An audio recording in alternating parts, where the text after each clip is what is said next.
tactic in the games against Edward Gaming and Samsung White, where they would have some early game aggression, see if they can get a kill and then start rolling from there. It just didn't pay off for any of the teams. And now against each other, I feel like we're going to go back to more, I would say, safe picks and normal picks for these teams. I wonder if Blitzcrank is a normal pick here for Green Tea at this point, because Hey, Thresh is gone. It's got to be. yeah, I mean, It wasn't during the season, at least. no, definitely not. It's been a snowball pick, to be honest, from Green Tea, but maybe he liked what he has been doing on the Blitzcrank and wants to lock it in again. But if AHQ actually takes the Lee Sin here, I like it because it's definitely Crystal's best jungler. Italy left unbanned though for Fab Fabulous. Yep. That's definitely a champion he basically took Dark Passage to Worlds with. His top lane during the International Wildcard Tournament on Italy was devastating. See how he plays that one with this. Will Holy Phoenix actually grab that Lucian? And he does. He's going to go ahead and take that right away from Garnet Devil. So two very important picks for Dark Passage. You just talked about the Nidalee, and what Dark Passage did in the Wildcard Tournament was they made 100% sure they would get one-on-one lanes for Fab Fabulous on this Nidalee, so he could dominate one-on-one, and he did. They should look to do the same, and it also really explains the Lucian pick coming in, such a strong laner. I wonder if AHQ wants to play Tristana into the Lucian, though. Yeah, but it'd be cooler if they played Graves. It would be. I mean, yeah, it would be. Listen, actually, so Twisted Fate, there it is. Okay. I want to talk about Graves a little bit. Just a little bit. Because Trist seems to overshadow him, but they're completely different type champions. The Graves buffs that hit were actually very substantial. If you combo him with Janna, the burst that he puts out, around level 5 even, is absolutely absurd. When Lucian was a little bit weaker before the change, a lot of people were thinking Graves was just kind of like, oh, he's like a bad Lucian, is what people would say. Now he's just a good Graves, right? Like, he can actually create a lot. There are some teams in China that picked him. I'm looking forward to see Garnet Devil's take. And of course, what you can do down this bottom lane is, once Westar comes down with the Tier Vault and he lands the stun, you have so much burst from the Graves. It's very, very hard to fight in these small skirmishes against a TF and a Graves at the same time, especially early on. So it opens up for AHQ just to start a fight and instantly kill a target and therefore have the numbers advantage. And it looks like Dark Passage also saw that jab. They separate those two. Janna going to the side of Touch here, along with Holy Phoenix onto Lucian. What does Green Tea decide to pick here? He just makes and creates advantages, opportunities for AHQ. Leona can do that, but he's going to have to wait a little bit longer to get to that late game. So the AHQ playstyle in the GPL is very focused on fighting all the time. We are somewhat talking a Royal style here, where you really want to just set up these picks here. You want to surprise the enemy team as well. And they have a lot of pick potential. But by locking in Leona here, when there's already the Janna pick, it becomes a lot harder to find these fights and these picks they want to find. Still giving a good bit of burst there if you can proc the Leona passive. Getting out some buckshot to trade in lane. Something that'll put you right at the enemy's turret. Give them a hard time. So they actually lock that in. It's going to be the round out here. I'm looking forward to this game from AHQ. They're going to go in. Ooh, and cool. despite that's a little weird actually here, because Dark Passage was building a team that was very capable of disengaging. And then they build a champion who does nothing but go in. Seems to be a theme. Yeah, Once and or twice there. Vi doesn't really fit it with a Nidalee as well, because Nidalee you want to split push pretty much for the entire game long, and then the rest of your members is focused on sieging and focused on disengaging. But maybe this one had this pick potential in case Fab Fabulous does well in his one-on-one, and then they want to look for a fight after. But yeah, so how does that Vi work in a perfect world for these guys? Well, basically what they're going to do is, if they get this 4v4 and they see someone out of position, they're going to engage with the Vi, get the first kill. You have Ahri as well, follow up with the charm, so you have a lot of burst potential between these two champions alone, a lot of pick potential. Yeah, but at the same time, you kind of want to have more poke and more disengage as well. It would basically work if they can somehow get really far ahead in the game, because then if they have a strong Nidalee split pusher, they have the potential to both disengage and engage if they have like a huge numbers advantage. But at this level, you generally don't get that far ahead or have that type of numbers advantage. Well, it could be a long game, so we'll see. Last time these teams matched up, it went 40 minutes long, a little bit longer than our average games we've been seeing here at Worlds, but these two guys love to scrap it out as well. Dark Passage is not afraid to try to make plays ahead or behind. The match is about to get underway, so show the team some love and tweet hashtag AHQWin or DPWin to @LOL Esports, and we'll be checking in to see who you think will take that victory.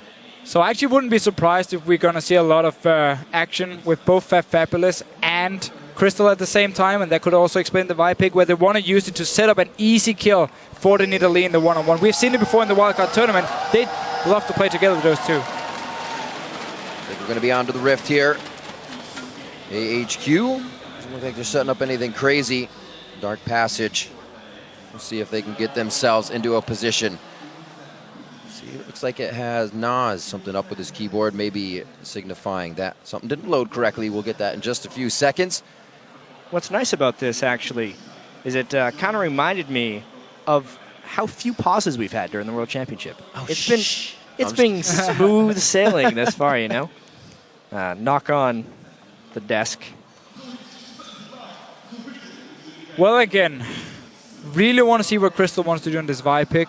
If we're basically going to see like Dark Passage 100% bet on the fact that Fabulous is going to win one-on-one. He's going to get his kill, and then you just start a fight and he teleports in and you're 5 members against 4, and that's the way they want to play the game. Yeah. And also, obviously, against something like a Twisted Fate, if you can engage onto him, he's a very mobile target. I mean, he has his teleport, yes, but that's it.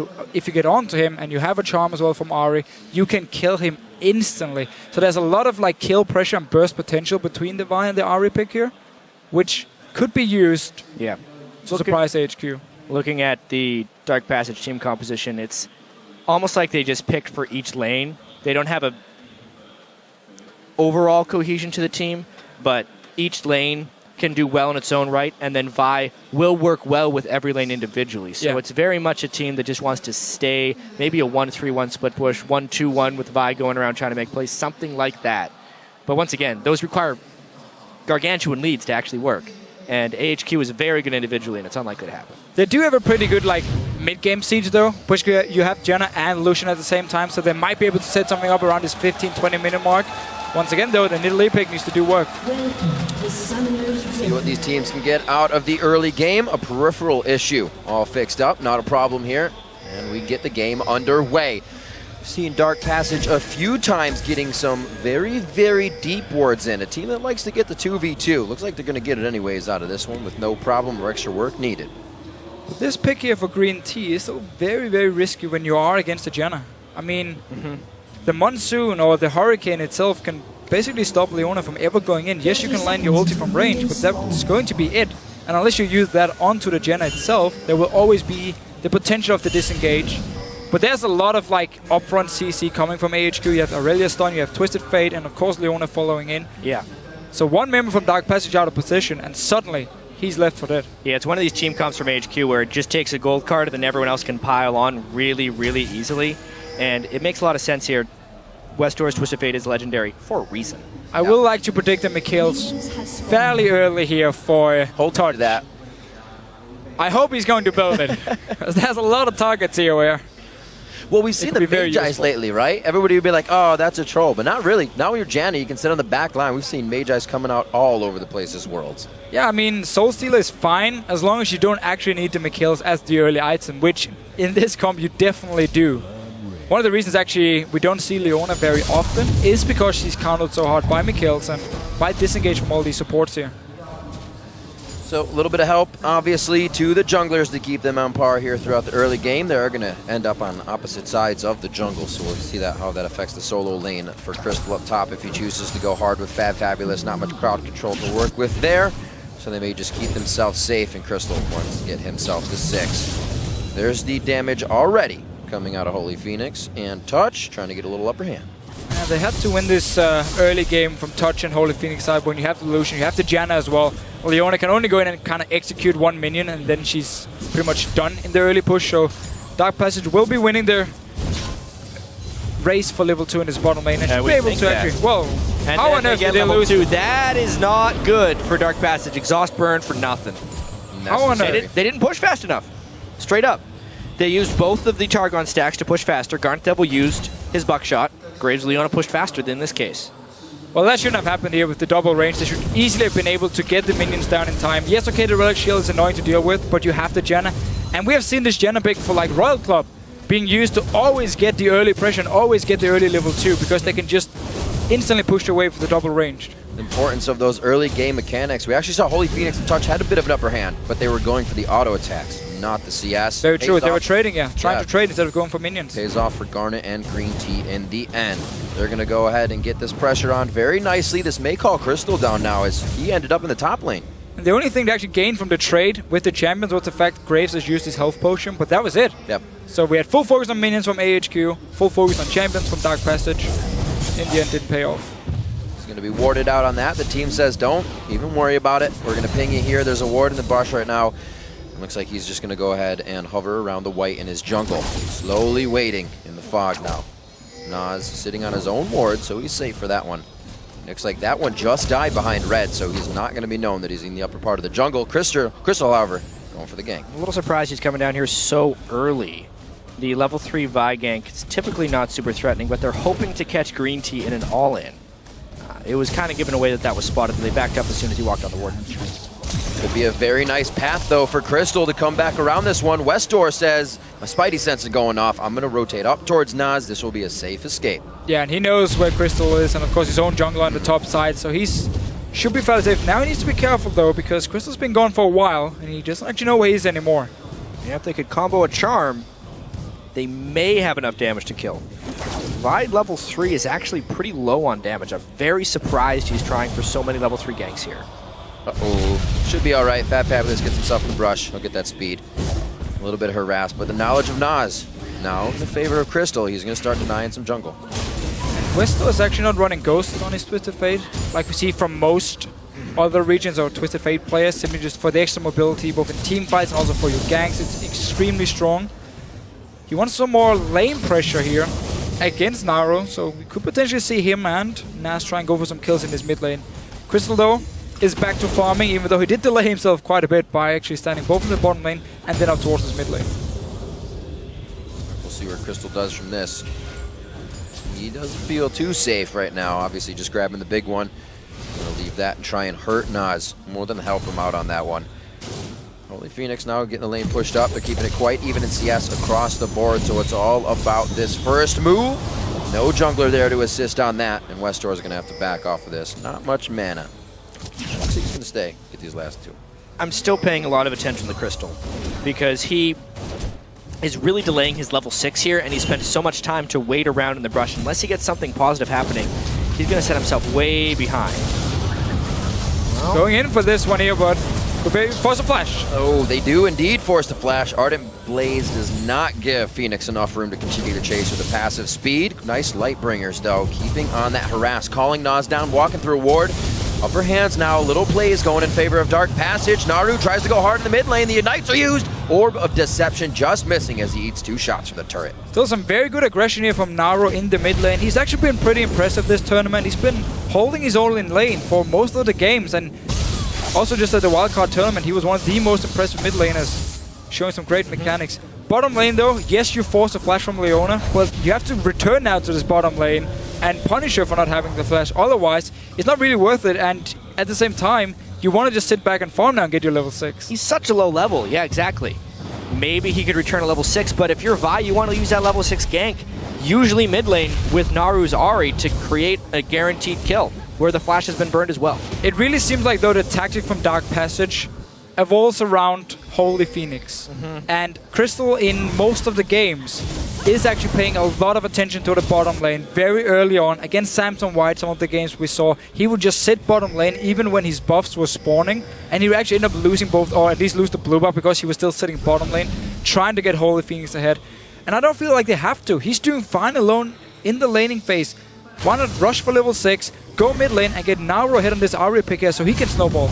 Try to build up another advantage, get something else going. A little too much focus maybe towards the bottom lane. Naru will be coming up with 6. We just saw the trade with Westdoor in the mid lane, and that's something that was really awesome about this last matchup is there are great trades between these teams. Now we're going to see that Destiny towards the top lane. That Fabulous jumps out. They're going to give this one to Prides. He is forced to use his flash, but they do pick up first blood. And that was such a good ulti by Westdoor here. First of all, there was a ping ward to make sure there was no ward from Dark Passage, spotting him going towards the top lane, and then you get the kill on Italy. She needs to win her laning phase. She needs to become stronger one-on-one. than the Irelia pick here. So very nice gank. And once again, there was no pressure on Westor here. He could just go up there and teleport. That's the biggest thing. I kind of blame Naru there for having a lapse in pressure against Westor because he was doing so well. He'd already burned his flash. Westor didn't have much left, and then he just let him walk in a lane and kill his top lane. And as soon as the gank actually happened, Naru walked in, placed a ward behind the ping ward here, so now they can actually see Westor move towards the top side. But the ult is already on cooldown, so it's not really going to do anything for him with the ward here. So great job by Westor, as you mentioned, chat, not having much left. He uses that gate to the top lane. Not going to have his flasher as Ignite, but he helps Prides get that kill. We have Fabulous trying to get some deep vision in that may help DP get some of their advantages. I need to see what Crystal does with this first Vi ultimate. He's already so far behind. He's got 22 CS 9 minutes in and just hit level 6. If he doesn't make a positive impact off this next Vi ultimate, I don't think he'll have a positive impact at any point in this game. Both Irelia and Twisted Fate without ultimate at the moment. Dark Passage could go and look for a kill here. You have Naru ready, has his ulti. Crystal as well. They're definitely trying for this blue buff right here. It's on top of a ward. Nas is level 6 as well. There's red buffs on both junglers. It's kind of a testy move here, but there are a couple flashes down on the solo laner, so it's a really difficult collapse by the rest of AHQ. They already have the roam coming up for Green Tea. They really feel like something is going to happen here. Dark Passage is taking a little too long to grab this one. Full rotation from the bottom lane already coming up. Westor going to try to close on this one too. Looks like AHQ moves around quite a bit. They're still going to get the blue on the side of Dark Passage. So they played it safe, but they did actually manage to pick up the blue buff here, and that was basically just AHQ saying, we have no flash on our solo laners, we don't want to risk this fight here, because one ulti from Crystal, and Naru will follow, and then you have one dead Twisted Fate. We might just see it in the mid lane. Yeah, look at this from Dark Passage. 3 pink wards already out in the early game. Not something we would have ever seen in the beginning games here from them at Worlds. Absolutely making moves and getting those advantages in for themselves early. Those pinks also going to help stave off any kills that AHQ is going to continue to get by pressuring through. 10.5 minutes in, it's 1-0. It definitely feels like this game is on AHQ's schedule, more so than anything else. Westor hasn't been pressured without his flash. He was even able to get a gank off without his flash. Now Green Tea is level 6, where if they land a Zenith Blade onto Touch or Holy Phoenix, they may be able to straight up kill someone. He probably needs to just ult first and then follow up and try and lock down Touch for long enough before he can Hurricane on Monsoon, because as long as Touch is ready, Green Tea should never be able to land his E and actually engage straight onto them. So he should be forced to use ult from range.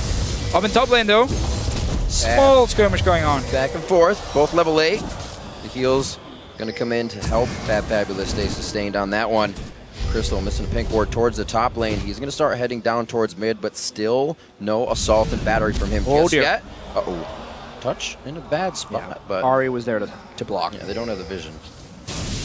So it's pretty funny with this top lane matchup we have, because Irelia will actually hit a point where she becomes stronger just in a straight up burst one-on-one. Like once she gets her Trinity Force, and there's a Trinity Force on the side of Nidalee as well, Irelia should actually be able to win it. Simply also because Nidalee no longer gets this like level 6 power spike, because she has her ulti from the start, which she obviously didn't used to have. However, second item after Trinity Force and suddenly the Nidalee pick should be stronger once again, especially if you get a defensive item and Irelia don't have enough damage or burst to actually take you down. Yeah, to me though, the fact that Fabulous didn't press the range advantage earlier on in the game is a pretty big win for Prides. The mid game there will be strong, plus that's the Leona. Pow! Bada bing, bada boom, Touch goes down in the bottom lane. 3 getting a piece of that one, and the Solar Flare was spot on. Looks like we're going to be getting a turret or at least a dragon out of this one for AHQ. That was such a risky play by Touch, just running down. He had no wards at all in the bush, which actually meant he wasn't ready to react once Green Tea engaged onto him. And we talked about how it shouldn't happen when you have the Janna pick. You should be able to force Leona to actually use the ulti as the main engage. This time around, because there's no ward, he just walks straight into it. We also see the potency of the Graves pick in that situation, right? Oh, crazy. Of all the other 80 carries, he's going to burst harder than all of them. They did it during the duration of the stun, and they stopped Janna from being able to disengage. Keeping slight gold lead in their favor on the side of AHQ. And starting to get kills around the map now. At least everybody has participated in one of these 2 kills, which is going to help with a few of those item creations, at least the middle part of the recipes. Slow lane in this top side right here, like you're saying, Fab Fabulous not really pressuring on one of his main champions and allowing himself to really be taken out of here. Pride's coming up strong on this one. Another Blade Surge to keep himself closed in. Great use of his follow-up. And this was the power spike for Aurelia we talked about here. Again, level 6 from Nidalee. She doesn't really get anything extra. And they're both building towards the Trinity Force. Fab Fabulous, you might end up dying here. Indeed. Not going to be able to get a heal for himself. He walks in for one last paper cut, and he goes down. All in potential from Pride's. Too much. And all of it's made possible because Dark Passage has no pressure on the map. They're being able to slowly and methodically set up these easy kills. No wards in the bottom lane sets up a kill. Easy pressure in the top lane and no pressure in mid lane sets a kill up in the top lane. Dark Passage can get out of this. We did see when AHQ started to take a hold last time, they were making some desperate moves, but those desperate moves ended up putting them farther behind. And we really see Westor put all his attention on this Nidalee pick here to make sure Pride can be stronger for a longer time of the game in his one-on-one. So he even gives up the Dragon for it, but it should be fine for him simply because they want to shut down this Nidalee pick so hard. Oh, Touch, you might be in trouble again. Oh, Holy Phoenix, he gets the Relentless Pursuit off. Missed it. Collateral damage just on the outside. The cone missing, and it looks like they do not come up with a kill that time. Gotta land your ultimate. That's the biggest thing. I don't think it would have been enough to kill, but it may have burned a summoner spell. See mid lane here, Westor. Great dodge by Westor. Good damage. Wild cards coming out. That is a lane win for now. There's still a blue buff on Naru and some potions, so he's going to be healing up just a little bit. Pride's looking to get deep on this one. Finds Crystal level 10 to level 8. He is not long for this world. One more transcendent shot. Nice. Right to the ankles. Well played by Pride here, moving down. He actually was looking also for the dive onto Naru. He might come anyway. Whether it's a hook or the sun, Green Tea's spot on with his lockdowns, but they cannot follow up a nice monsoon by Touch there. It's not over yet, though. Nas providing himself with a kick. Touch trying to flash out of that one. And They it looks need a lot like, of help. wow, they are just going to close down on this mid turret right now. Naru's going to be going down. AHQ picking up Dark Passage, trying to make those plays. And AHQ is just doing whatever they want on the map at the moment. It started from Pride's, killing the top tower, walked down to this mid lane here, was actually sitting ready to dive on Naru, and then Crystal just runs into him. There was no wards at all. He managed to get the first kill. The rest of the team follows up here, and they just get so many kills. We're 15 and a half minutes into the game. I don't think Crystal's used Assault Battery. He has never been in position to use it, is one of the biggest things. He's only been running away, and there just haven't been any windows here for him to sneak in. Not bot lane, not mid lane. He needs to be able to use it. He's just getting caught Using out. it here. There it is. Ooh, this could be bad. That was a nice assault and battery, but where's the follow-up? They don't have any slow to continue this fight. A Howling Gale to maybe come out. no. Teleport from Pride's, and he's going to start locking it down with the fight. He starts off, he comes in with a double buff, so he's probably going to be going hard under this. The turret's going to follow after. One more Blade Surge, and Pride's is having the time of his life. That is all of the top lane ganks from Westor's TF coming to fruition. 5-0-1, but he had the Trinity Force before that teleport and just destroys See Dark this again. Passage. The walk-up stun as well. Yeah, so first ult action from Crystal onto Green Tea, and then he just managed to log onto him, escape as well from both Holy Phoenix and Touch, and it's just a matter of time before teleport comes in.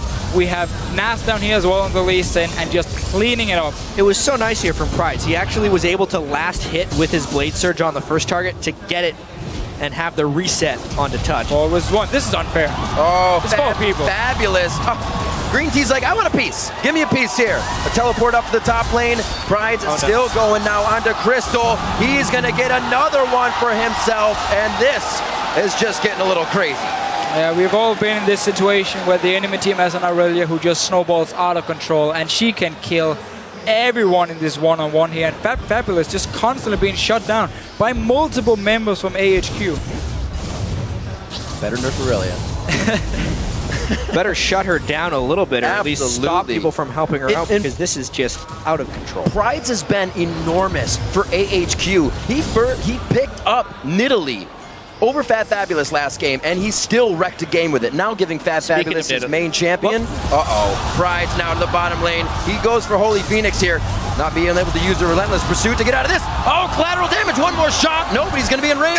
Oh, he can't smoke him out. They're going to get out of this one alive. Fat Fabulous in the top lane. Oh my gosh, they cannot keep him alive for more than 2 minutes. 18 on the clock, 12 kills on the board, and now a 7,000 gold lead.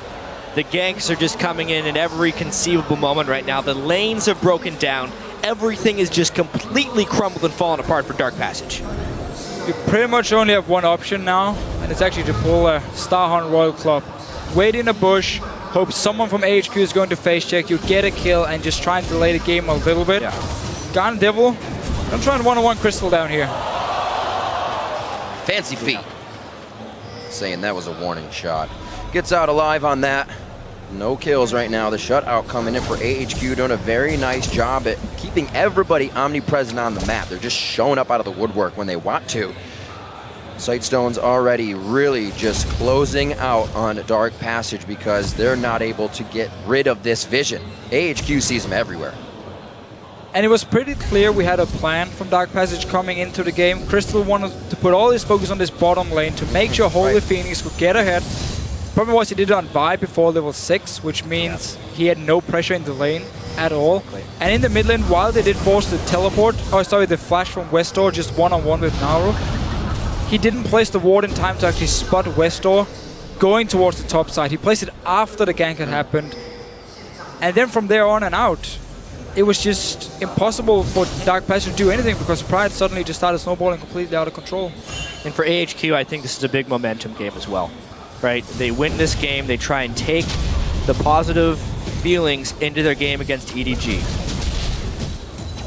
It would be very big. They come out of this one 2-3. The game against EDG would make it 3-3. Give EDG 3-2. So they need to do what they can here to keep that momentum up. And we might see the same solo lane setup for them against EDG if they can, because if they can snowball Pride, we've just seen it right here. He can take over the game. Pride's getting himself into a 4v1, but everybody else is able to come in and play. Beautiful job to take down Touch. The disengage is no longer there. They get what they want. Looks like they're going to grab this bottom turret and continue to press on. Dragon's alive if they do even want to back off.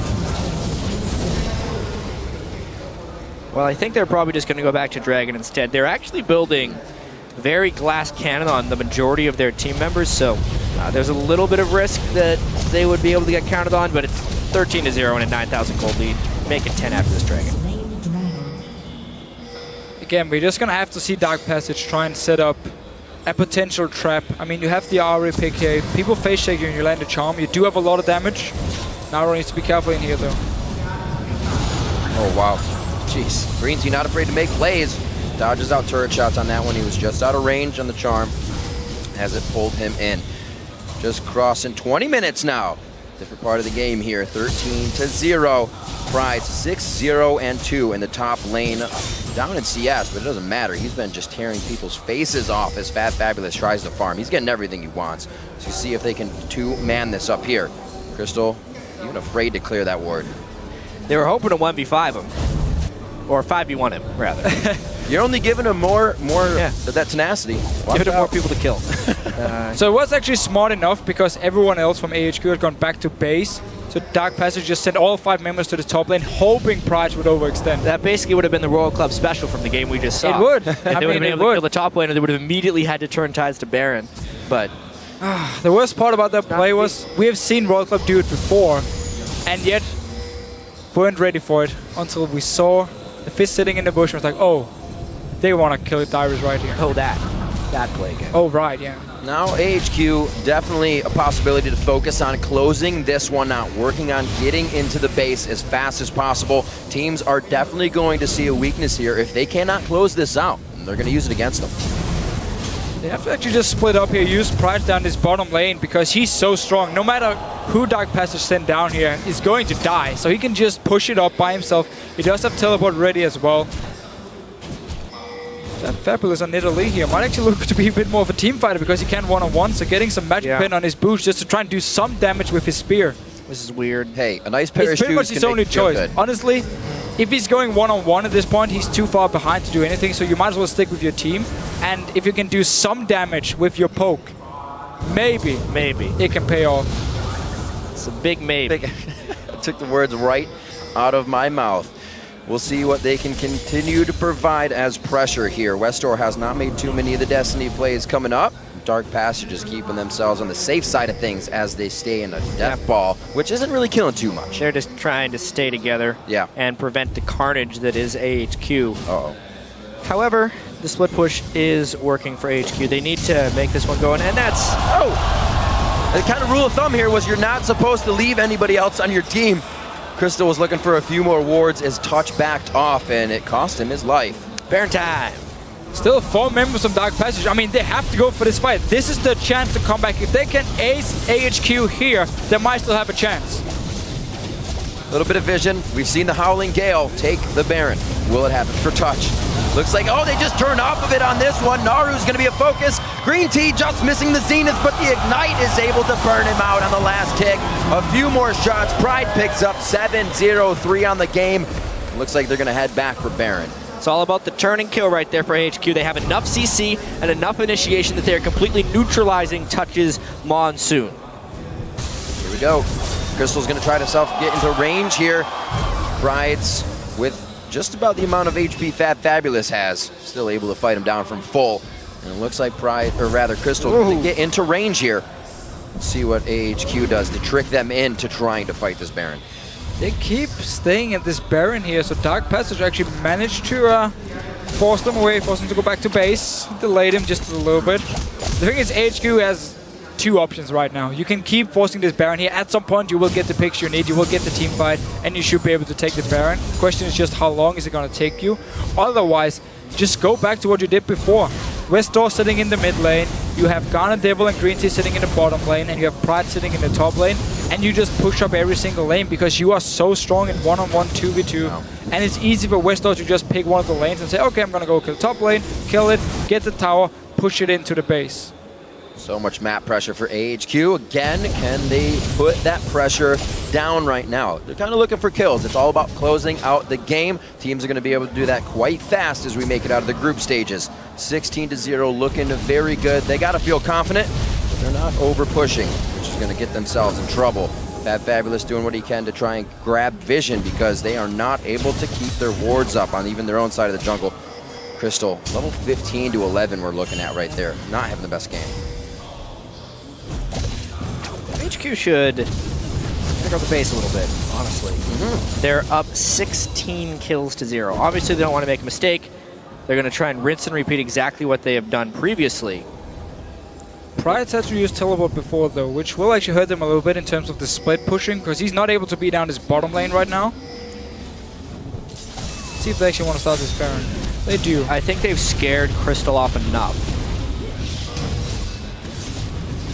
Garnet Devil. So he's trying to be a one-man bouncer on this side of the wall. They can always use the ultimate of Westdoor if they don't have the vision, but that's not even really going to happen. There's wards. However, everywhere. without Garnet Devil, they're doing almost no Baron damage. This is not very well executed there. by Definitely HQ. a weakness seen in the strategic call there, but they finally pull somebody over. They're just playing the waiting game, I guess. They need to get into the base soon. But we've seen this before from Touch. I mean, he's running alone here. He's playing way too careless, and he actually ended up costing him his life again. He could have stayed with his AD carry with the rest of his team on the top side, because they already forced AHQ away from the Baron, and then they just managed to get a free kill. Luckily, though, for Dark Passage, they don't actually get anything from it. And actually opens up as well, because the entire team of AHQ is now moving away from the Baron, so all the wards they placed before will now get removed, and they actually have to start over once again. You never really want to just have everyone running away from this area. You've just been setting up all the wards. Yeah, if anything, I just call this AHQ close a little sloppy. They don't need to do anything right now. They're up 17 kills to 0 and 12,000 gold. The game will kind of come to them if they don't make giant mistakes. So they're just doing the same play over and over again and getting small wins, making the lead bigger and bigger, and eventually that will lead to victory. But in a closer game, moves like this would be really risky. I'm sure EDG is definitely taking note to how they are playing this much of an advantage. Playing a little overconfident, but like we said, not getting themselves in trouble, just getting everything they want. Now, seems like they're kind of congregating in the mid lane. We're waiting for Garnet Devil and Westdoor to make their way through. We'll see what AHQ has for another bit of Baron pressure and drawing Dark Passage into their picks. And I'm not sure if AHQ was actually afraid of actually straight up team fighting just before here. Well, not straight up team fighting, but they had a lot of squishy members. So if you do overextend in a fight, it might actually end up costing you. now you have some tanky items on Pride. Yeah. You have some tanky items on Nas here, which means they can actually dive onto the backline of Dark Passage now and stay alive. And I know they're very far ahead. Pride's going towards Guardian Angel. Westor will be able to one-shot people pretty soon if he can finish his death cap. Obviously, Garnet Devil completed some big-time itemization, basically going for a full Armor Pen Graves build. They're slowly working this one together and maybe setting up a 1-3-1 with Twisted Fate and Aurelia. Nice scrying orb. AHQ throws down the solar flare from over the wall, causing Naru to go into his spirit rush, but he's forced back to the team. That's the third in the flash over the wall. Great positioning to kind of cause chaos. The rest of Dark Passage cannot really catch up to the fight to do any damage to Nas or continue the damage, and they just lose Naru. Yeah, but he did actually manage to get Nas so low that if they start up a Baron, it could have been a very risky play. Ooh. So AHQ back to just pushing up the tower here, and Nas had to go back to base. The feared flash red card there from Westor. Not able to pick up the kill. Couldn't land the wild cards afterwards. You guys are big. Once they do reach the turrets, that Lich Bane finished up. The Triforce is there. They're going to start eating these alive. Look how fast those go down. The turret's not long for this world once AHQ reaches it without any DP members. And this is basically what they could have done like 10 minutes ago because they were so far ahead. don't I mean, say. just push up on this tower here. You are so damn strong. Green Tea can be the guy to dive as well. They just got 2 towers for free. Now we're really seeing this lead grow and grow and grow. Dark Passage is kind of out of options. They've been out of options for a while. Creating options out of thin air for sure. Touch has been trying to get the wards necessary, which is kind of making him go down. They cannot find a way back into this one just yet. And that's props to AHQ. Once again, Nice. Crystal going very deep on that one. The desperate play is coming out. Looks like the inhibitor will fall here in the mid lane, and it looks like AHQ will be able to go around the horn with pretty nice wave pushing in each of the outside lanes. But again, I mean, we're seeing so many of the right ideas from Dark Passage, but then they doesn't really know if they can really execute it in this game because they've fallen so far behind, simple as it is. And then talking about right ideas, the early game was misplayed by Dark Passage, the way they were using Crystal on this Vi and the fact they couldn't control Westor. But otherwise, I mean, they've been able to hold off and actually go for a kill. So close. Oh, he knows. He's just kind of hanging out. That sigh every time they see Westor throw the eye up. He's going to be getting the kill. 4-0-6. The scores looking great across the side of AHQ as they come into this game 20-0. I mean, let's talk about the rest of this group here because Yeah. EDG has the game at the end of the day against Samsung White. And honestly, the games we've seen with AHQ have put them a pretty substantial tier below the rest of the teams in this group. However, the fact remains that EDG is probably not going to be able to beat Samsung White in the last game of the day. And if AHQ could pull out some type of miracle against EDG, they would definitely force that tiebreak. It's just a matter of practicing crisp plays so that if they get a lead against EDG, they can actually close out this game. Because as of now, they've been sitting on a just monster advantage for the last 15 minutes, and they've slowly increased it. That's not how you beat the #1 team from China in EDG. We'll see what they can do, making a bit more pressure. Oh, Fat Fabulous could be getting hit up right now. He gets himself out with a flash. And we also have to say, I mean, the EDG way of playing is fairly slow early game, but then you are extremely strong in the late game, team Yeah, fights. exactly. And AHQ, even if they should get a lead against EDG, if they're not able to close out the game, EDG will come back and become super strong. Ooh, there goes Green Tea going down. There's a bit of a hit. Touch with a nice ultimate so they can't follow up. Oops. Crystal's just kind of locked in place and needs the collateral damage. They're going to go on to the next inhibitor turret here, and this looks like it could be grim. Holy Phoenix goes down rather, not coming back up from the ashes. 22-1, DP picks up one of those kills for himself. And it looks like it is a force of AHQ out of the base. They've got what they wanted. They'll be back for more. You can really see the burst damage from AHQ. Compositionally, when they go in, it works very, very well. Still looking for this Baron. So every time they decide not to go Baron, they actually get some kills, get some towers, get into the base of Dark Passage. Now they're back BT is coming from base. Baron is their ADD to focus and getting more of the objectives in the base. Right now, Should be able to get this gonna one. go back to this one, and it should be safe enough. You are right, Official. Oh, very close. Seen that before. Nas coming up with the Baron. AHQ buying themselves a bit more strength to bulldoze down in the base of I Dark had Passage. some flashbacks to Season 3 LCS when Bloodwater stole Baron with a rank 1 Janna Tornado. Wasn't to happen today at Worlds, but the timing was there if the smite wouldn't have been. Dragon's alive, so a quick pickup if AHQ wants it as they come back out.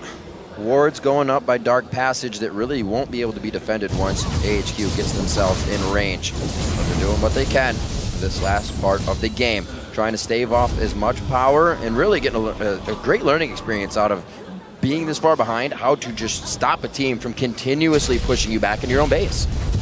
Yeah, I mean, again, they have been able to hold the HQ off for now. They lost 2 inhibitors, and Right. I mean, we have seen a few plays from Naru where he's been trying to just like pick off people. We had the pink ward bait down this bottom lane where he almost actually got a kill onto Ghana Devil, but it wasn't meant to be. And I like this from Dark Passage. This is what we need. Sit in the bush and just wait. It worked way for they Fnatic can for a all few be years. together for the Solar Flare and the Graves AoE. This is... No, actually, it does look like they're going to be able to catch Garnet Devil. Oh, He is Garnet wanting a Devil. little too close. Oh, run away! No way. Faster! He can't get away. He's dead. He goes down. He had the right idea though. He actually was like, okay, Yeah. okay. Is there anyone waiting here? Oh, Pride's diving in. Wester on the outside. The wild cards practically pass through the entire team. And the HP bars of Dark Passage just getting obliterated. Touch is going to be running outside the base. He says, follow me. You do not want our Nexus. But they will. There it AHQ is. gets the surrender boat from Dark Passage. And they Nexusize their right to victory. Look at the scoreboard there. 27 kills to 2. Definitely the better team in this matchup. Oh, for sure. I mean, it was all about Westor and Pride in the start. Both gangs from Westor went to the top lane. They got kills onto Fabulous up there, got Pride rolling, got the tower. Didn't even care about the dragon, gave it to Dark Passage just to snowball Pride's. And obviously it paid off because suddenly he could just teleport down to bottom lane, pick up some more kills, and take over the game, to be honest, together with Westor. Pride's is a guy you need to shut down because he plays with a lot of it. He comes out very strong for the team, and we saw Westor making that a point in the early part of the game. Strong play from all of the AHQ members in this one. Still really scary, the fact you can have like 20 kills to 0, and you still use, what were we, 34 minutes into the game right. to actually Forever. finish it here. I mean, because at first they were baiting the Baron for like 5-6 minutes. Dark Passage managed to always, you know, interrupt them, and Yeah. The nice thing is they still were able to pull off that nice victory in front of the home crowd. For There sure, hasn't been for sure. too much to cheer about. TPA obviously having their struggles in the group stage. AHQ struggling as well. This is the last hope, really, from the GPO region. They lose one more game, they're out. But I totally agree. The story of this game is how long it took after their initial surge. they can't do it